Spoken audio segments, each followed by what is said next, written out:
वो लिख नहीं पाते थे, एक स्ट्रेच में बैठ के वो बहुत कुछ नहीं लिख पाते थे, आंखों में दर्द होता था, उनको प्रॉब्लम थी, माइग्रेन वगैरह बहुत कुछ था, सिफिलिस की वजह से बहुत ज़्यादा प्रॉब्लम थी, तो सिफिलिस जो कहा जाता है उन्हें सिफिलिस था। वो क्या करते थे, बहुत कंपैक्ट स्टेटमेंट्स लिखते थे, बट बहुत ही पावरफुल हथौड़े वाले स्टेटमेंट लिखते थे भैया, एकदम बजा देते थे इंसान की। एक लाइन में वो इतना सब कुछ कह जाते थे कि जो कहा जाता है, वो नीचा खुद कहते हैं कि मैं एक लाइन में वो लिख देता हूं जो लोग पूरी किताबों में लिखते हैं, वो मैं एक लाइन में लिख देता हूं। जैसे God is dead, God is dead अपने में एक बहुत बड़ा फिलोसॉफिकल स्टेटमेंट है। अब कोई नॉर्मल बंदा वो सोचेगा भाई ये मजाक बना रहा है धर्म का, नहीं मेरे दोस्त, वो तुम्हारी मार रहा है, फ्रेडरिक नीचे तुम्हारी मार रहा है। वो ये कहते हुए मार रहा है कि भैया तुमने खुद अपने हाथों से गॉड का मर्डर किया है और तुमको पता ही नहीं तुमने मर्डर कर दिया। वैल्यूज मेंट टू कोलैप्स, तुम कुछ कर लो कुछ नहीं कर लो, वो टूटेंगी गिरेंगी, नाहिलिज्म आएगा। There will be advancement and predicament of nihilism, nobody can stop it, nobody can avert it, nobody can escape it, it is meant to be. तो भाई एक और लेक्चर नीचा के ऊपर, नीचा बाबा फ्रेडरिक विल्हेम नीचा। और इन लेक्चर्स को अब हम डेप्थ में घुस गए हैं, नीचा के डेप्थ में घुस गए, नीचा की फिलॉसफी के डेप्थ में घुस गए। तो जिसको नहीं पता फ्रेडरिक नीचा के बारे में, या सिर्फ जिनको ये पता है कि फ्रेडरिक नीचा वॉज अ नाहिलिस्ट, वो पिछले लेक्चर देखे मेरे इंट्रोडक्शन टू नीचा, उनके बाकी वीडियोस देखे, बेसिक्स देखे। अब हम इंटरमीडिएट फिलॉसफी में आ गए हैं, फिर एडवांस फिलॉसफी में भी प्रोसीड करेंगे। तो critic of religion and morality, नीचन values, ये नीचन वैल्यूज़ का एक कोर है। क्या क्रिटिक करते थे, क्या क्रिटिसिज्म था उनका रिलीजन और मोरालिटी की तरफ, क्योंकि पकड़ के उसके तीतर बीतर कर दिए थे, आप समझ लिए, अंजर पंजर सब कुछ खोल के एकदम बराबर कर दिए थे फ्रेडरिक विल्हेम नीचा ने। सीन ये है कि फ्रेडरिक नीचा को सब समझते हैं कि ट्रेडिशनल यूरोपियन मोरालिटी को उन्होंने पूरी तरह से तोड़ दिया।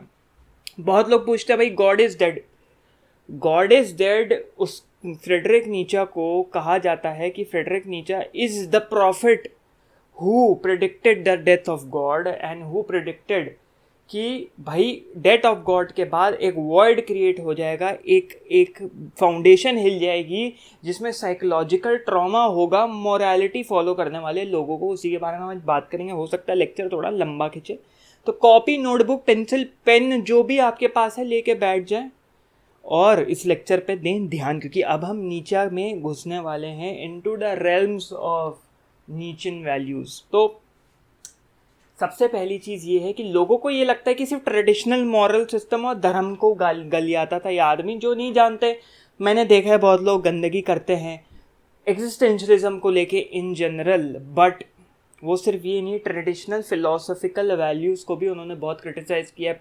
प्लेटोनिक फिलोसफीज़, एरिस्टोटल की फ़िलासफ़ीज़, बहुत क्लासिकल मेटाफिज़िक्स को भी क्रिटिसाइज़ किया है। वो मैंने पिछले लेक्चर में बात करी बेसिक्स में। क्यों यहाँ हम बात करेंगे कि भाई उनकी क्या रियल क्रिटिक थी रिलीजन और मोरालिटी के ऊपर। फिलॉसफी में सबसे ज़्यादा बड़ा क्रिटिसिज्म इन्होंने मॉरल कॉन्शियसनेस को दिया। मॉरल कॉन्शियसनेस कि भाई गुड और इविल, ठीक है, राइट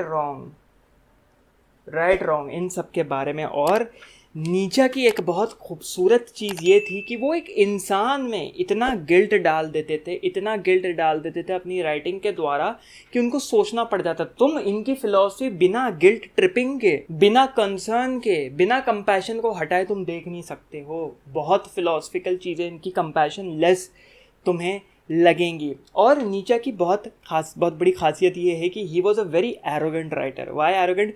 वो लिख नहीं पाते थे, एक स्ट्रेच में बैठ के वो बहुत कुछ नहीं लिख पाते थे, आंखों में दर्द होता था, उनको प्रॉब्लम थी, माइग्रेन वगैरह बहुत कुछ था, सिफिलिस की वजह से बहुत ज़्यादा प्रॉब्लम थी, तो सिफिलिस जो कहा जाता है उन्हें सिफिलिस था।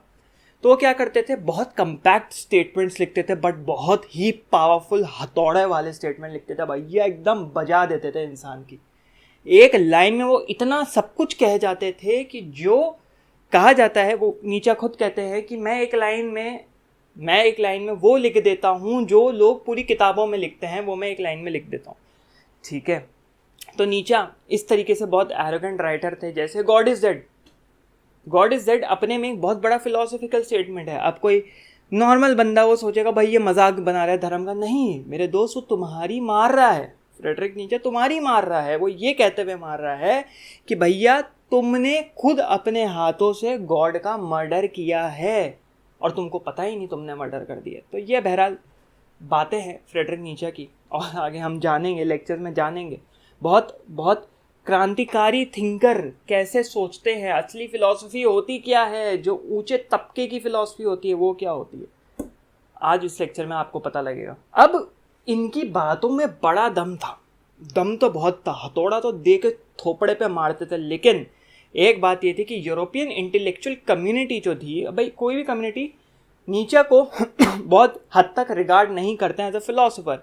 इनको एज ए सोशल क्रिटिक कहा जाता है, इनको एक लिटरेचर वो लिटरेरी सोसाइटी का एक वो कहा जाता है कि हाँ करता धरता था, एक पोएट कहा जाता है इनको, लेकिन इनको फिलोसोफर नहीं कहा जाता और पढ़ाया भी नहीं जाता।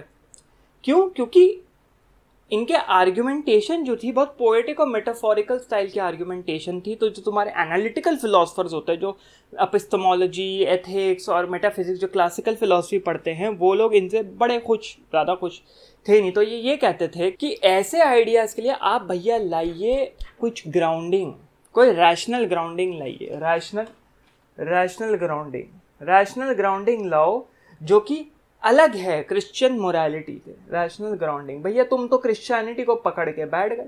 ये इनकी एक थी कि हाँ क्रिश्चियनिटी के पीछे हाथ धो के पड़ गए थे, उसके अंजर पंजर खोल दिए थे। लेकिन लोग जो रैशनल थिंकर्स थे वो ये कहते थे कि भाई तुम जो है, जब ठीक है पॉइंट्स अच्छे हैं, तुम्हारी बात में दम तो है, लेकिन जब तक इसकी कोई रैशनल ग्राउंडिंग नहीं है तब तक हम इसको क्या कहें। तुम्हारा तो सब कुछ क्रिश्चियन रिलीजन, क्रिश्चियन मोरालिटी से, क्रिश्चियन एथिक्स से रिलेटेड है, उससे जुड़ा हुआ है, उससे चिपका पड़ा है, तुम उसको अलग ही नहीं कर पाते तो हम क्या कर सकते हैं भैया। सबसे बड़ी चीज़ गे साइंस में उन्होंने बहुत बार डेथ ऑफ गॉड के बारे में कहा, जो सब जानना चाहते हैं डेथ ऑफ गॉड। अब नीचन वैल्यूज़ के अकॉर्डिंग नीचा कोई लिबरेटर नहीं थे भैया। वो ये नहीं कहते थे मैं तुम्हें आज़ादी देने आया हूँ, मैंने तुम्हें तुम्हारे दुख दर्द से आज़ादी दे दी। उन्होंने डेथ ऑफ गॉड कह दिया, कोई सेकुलर व्यू नहीं दिया, कोई सेकुलरिज्म का कोई की साइड नहीं ली, उन्होंने सीधा कहा गॉड इज डेड। इसका एलैबोरेशन डेथ ऑफ गॉड का गे साइंस पेज नंबर 108, 125 और 223 में आपको देखने को मिल जाएगा अगर आपने पढ़ी है। अब इन्होंने कहा कि भाई ये जो डेथ ऑफ गॉड है, मैं उसको कोई सेकुलर व्यू नहीं दूंगा, लिबरेटर वाला व्यू नहीं दूंगा, ठीक है, क्रिश्चियनिटी को प्रोटेक्ट करते हुए नहीं जाऊंगा। क्रिश्चियनिटी को वो एक सेकुलर लुक नहीं दे रहे थे कि भाई सेकुलर होना चाहिए, हर धर्म, हर जात पात। इन्होंने कहा death of God, God is dead, सीधा। सबसे बड़ी बात यह है कि लोगों को लगता है कि भाई ये एथिज्म को बस आगे बढ़ाना चाहता था, फादर ऑफ एग्जिस्टेंशियल एथिज्म समझो, ठीक है। वो ये नहीं कहता था कि I don't want to prove atheism right, कि भाई एथिज्म एग्जिस्ट करता है, एथिज्म ही सत्य है। मैं ये दिखाना चाहता हूँ कि क्रिश्चियन गॉड के ऊपर बिलीफ अब अनबिलीवेबल हो गया है, क्रिश्चियन गॉड के ऊपर भरोसा अब भरोसे लायक ही नहीं बचा। और ये चीज़ इन्होंने कही कि ये तो एथीस्ट के लिए भी एक नई चीज़ है, ये तो न्यू फ्रेश न्यूज़ है। तुम कह रहे हो कि एथीस्ट ने ये इजाद किया, एथीस्ट ने कहा डेथ ऑफ गॉड, अरे एथीस्ट के लिए तो ये नई खबर है। सबसे पहले गॉड की एग्जिस्टेंस प्रूव हो नहीं हो, पहले तो जो धार्मिक बंदे हैं, जो भरोसा रखते हैं, उनको पता लगेगी ना, बाद में वो बताएंगे भाई ऐसा हुआ ऐसा हुआ। तो एथीस्ट के लिए तो नई ताज़ा खबर है, तड़कती भड़कती न्यूज़ है एकदम, समाचार। वापस से इन्होंने कहा गे साइंस 125 GS 125 में कहा एथीस्ट के लिए, एथीस्ट की यही स्पेलिंग होती है ना, आई, मेरा IE और EI में हमेशा गड़बड़ होता है। ये तो फ्रेश न्यूज़ है। इन्होंने कहा भैया ये तो फ्रेश न्यूज़ है एथीस्ट के लिए, क्या बतिया रहे हैं आप, क्या बोल रहे हैं, ये तो बहुत ही अलग ही अखंड बात चल रही है। फिर ये आए भैया गे साइंस पेज नंबर 343 में इन्होंने कहा जो भी क्रिश्चियन वैल्यूज़ हैं, जो भी क्रिश्चियनिटी के ऊपर वैल्यूज़ बिल्ट है, वो सारी meant to collapse, values meant to collapse. तुम कुछ कर लो कुछ नहीं कर लो, वो टूटेंगी, गिरेंगी, नाहिलिज्म आएगा। There will be advancement and predicament of nihilism, nobody can stop it, nobody can avert it, nobody can escape it, it is meant to be. ये कहा फ्रेडरिक नीचे ने ये साइंस पेज नंबर 343। फिर इन्होंने ये कहा कि जो स्टैंडर्ड मॉरल कमिटमेंट्स हैं जो धर्म देता है, ना कि सिर्फ उसकी फाउंडेशन नहीं है, उसकी कोई फाउंडेशन, भाई बिल्डिंग जो ले करते हो, बिल्डिंग उसकी फाउंडेशन ना कि सिर्फ उसकी फाउंडेशन नहीं है, वो साइकोलॉजिकली हार्मफुल है, साइकोलॉजिकली ट्रॉमेटिक है, वो तुम्हें एक साइकोलॉजिकल डैमेज देगा। तभी तुम एक चीज़ देखना, जॉर्डन पीटरसन को जो फॉलो करता है, जॉर्डन पीटरसन के लेक्चर देखना, उन्होंने फिनोमेनोलॉजी पे बनाए हैं और पर्सनालिटी के ऊपर बनाए। मेरे को पता नहीं कौन सा लेक्चर है, मैंने थोड़ा सा देखा था, तो उसमें एक दो लाइंस मैंने उनकी भी यूज़ करी है, जॉर्डन पीटरसन जी ने जो एरोगेंस के बारे में यूज़ करी थी। और उन्होंने ये कहा कि फ्रेडरिक नीचे को साइकोलॉजी में पढ़ा रहे हैं। क्यों? क्योंकि वो बंदा is one of the, Sigmund Freud खुद कह चुके थे ये कि is one of the greatest psycho analyst that the world has ever known, that has walked on earth, जो इस पृथ्वी पे आया है। अब तुम अंदाज़ा लगा सकते हो, क्योंकि उन्होंने प्रिडिक्ट कर दिया था कि भाई with the death of God, the collapse of moral system, क्या साइकोलॉजिकल ट्रॉमा आएगा, क्या साइकोलॉजिकल डिसबैलेंस आएगा with the advancement of nihilism. उन्होंने कहा कि मोरालिटी ने इंसान को पूरी तरह से ख़त्म कर दिया है। क्यों? क्योंकि अब वो कुछ अलग तरीका खोज ही नहीं सकता। अगर तुम धार्मिक बंदे हो, ठीक है, not to hurt your feelings, एक बार धर्म अपनी ज़िंदगी से निकाल के खींच दो। सोचो तुम्हारे माँ बाप, तो सोचो तुम्हारा रिलीजन एग्जिस्ट ही नहीं करता। एक बार को सोचो 3 या 4 सेकंड के लिए, तुम्हारी ऐसा लगेगा your existence will cease to exist. लगेगा मैं तो जी ही नहीं सकता, कोई और तरीका ही नहीं है जीने का, मैं तो सोच ही नहीं सकता। चाहे तुम किसी भी धर्म के हो, सोच के देखो, यही है फिलॉसफी। सोचो अलग पर्सपेक्टिव से, अपने भी रिलीजन को, कोई कह नहीं रहा बेइज्जती करो अपने धर्म की, अलग पर्सपेक्टिव से देखो कि ये भी तरीका हो सकता है। सिंगुलैरिटी में मत जियो, डुअलिटी में जियो हमेशा। नीचे ने ये कहा कि हम लोग की ज़िंदगी में बहुत लॉन्ग टर्म प्रोजेक्ट आ गया है भाई, ये जो सब कुछ हो रहा है, और उसको तुम तभी जी सकते हो जब तुम ये सारे वैल्यू सिस्टम को डिसमेंटल करो, इन्वेस्टिगेट करो, अपनी लाइफ को डिसमेंटल करो, तोड़ दो, टुकड़ों में बिखेर दो, और फिर उसको इन्वेस्टिगेट करो, उसमें छानबीन जांच पड़ताल करो। और इनका सबसे एक्सटेंसिव, सबसे खतरनाक जो काम इनका आया था मोरालिटी के ऊपर, on the genealogy of morals, on the genealogy of morality पे इनका सबसे एक्सटेंसिव काम आया था। और इसमें इन्होंने 3 ट्रीटीज दी थी, 3 ट्रीटीज, अरे भाई कछुए जैसा 3 बन गया। 3 ट्रीटीज दी थी, वो थी psychological examination of moral ideas, psychological examination of moral ideas. 3 treaty दी थी on the genealogy of morality. इसके बारे में हम आगे और विस्तार से पढ़ेंगे, ठीक है। तो अब ये लेक्चर हम लोग यहीं पे समाप्त करते हैं, ज़्यादा लंबा नहीं खींचेंगे, एक बार में ज़्यादा डोजेज हो। तो ये था इनका critic of religion and morality. ज़्यादा भारी भरकम शब्द मैंने यूज़ करे नहीं इसमें, पहली चीज़। दूसरी चीज़ ये है कि लोग कह रहे हैं कि भाई मेरे को कुछ लोगों ने कहा कि आप शुद्ध हिंदी में बोलिए, मैं कोशिश करता हूँ इंग्लिश में बोलिए, लेकिन मैं जानबूझ के इंग्लिश के शब्द यूज़ करता हूँ, शब्दकोश इसलिए यूज़ करता हूँ, वोकैबुलरी, कि भाई जानो इंग्लिश इज अ मीडियम। तुम चाहे कितने पेट्रियोटिक हो, मानता हूँ, ठीक है, अपनी हिंदी के लिए है प्यार, मेरे को भी है प्यार, अपने देश के लिए सबको होना चाहिए, लेकिन जो तुम्हारा मीडियम, जो common average medium of language है पूरे वर्ल्ड का, वो इंग्लिश है। जो मोस्ट एलैबोरेट काम तुमको इंग्लिश में मिलेंगे, तुम हिंदी में ढूंढोगे फ्रेडरिक नीचे की किताबें बहुत मुश्किल है हिंदी में, जो बहुत हार्डकोर किताबें हैं, ठीक है, ठीक, ज़्यादा चुस्तर मिल जाएगी, लेकिन ठीक है, कुछ किताबें नहीं मिलेंगी, तो इंग्लिश आनी चाहिए।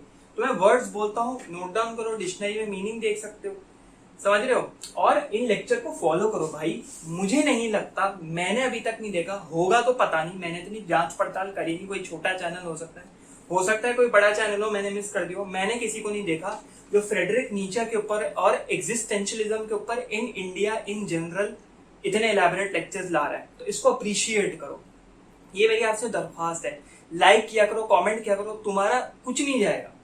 मैं ये भीख इसलिए नहीं मांग रहा कि भाई हाँ भाई ये यूट्यूबर है साला आ गया भीख मांगने, नहीं, और लोगों को पहुंचता है, और लोग जो अंधेरे में बैठे हैं, जिन तक यूट्यूब ही रेकमेंड नहीं करता, ये कंटेंट रेकमेंड नहीं करता, उन तक ये कंटेंट जाएगा, उन तक ये कंटेंट पहुंचेगा, वो भी देख पाएंगे जिनको शायद इस कंटेंट की जरूरत है। जिनको नहीं पता कि एग्जिस्टेंशियलिज्म है क्या, जो इंटेलेक्चुअली अवेक नहीं है, जो सोए हुए हैं, तो ये चीज लाइक करोगे तो 10 लोगों को और दिखेगी। वो उनकी मर्जी, वो आगे पसंद करे ना करे। लाइक करते हो तो एल्गोरिथम 10 लोगों को और दिखाती है, वो लाइक करते हैं तो और 10, ऐसे करते करते पूरी ब्रांचिंग होती है।